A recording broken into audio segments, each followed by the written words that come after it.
দিয়েছিল সেই 5 আগস্ট প্রয়োজনে আবার রুখে দেবে ইনশাআল্লাহ।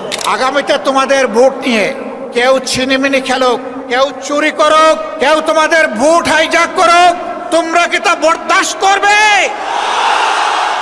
আমরা তোমাদেরকে কথা দিচ্ছি, তোমাদের ভোটের পাহারাদারি করার জন্য আমরাও যুবক হয়ে সেদিন তোমাদের সাথে একইভাবে লড়বো ইনশাআল্লাহ।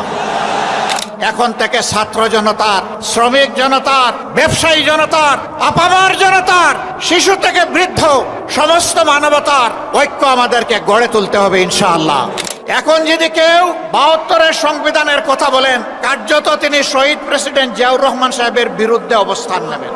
বেগম খালেদা জিয়াও কখনো 72-এর সংবিধানের পক্ষে কথা বলেননি। রাস্তার পোস্টার ছিঁড়তে পারবা, বুকের পোস্টার ছিঁড়তে পারবা না।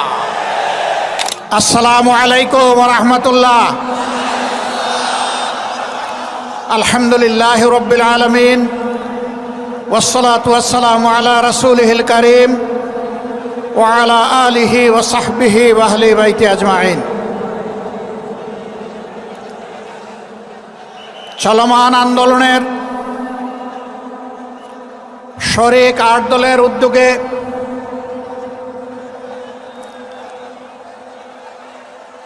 খুলনার মধ্যস্থলে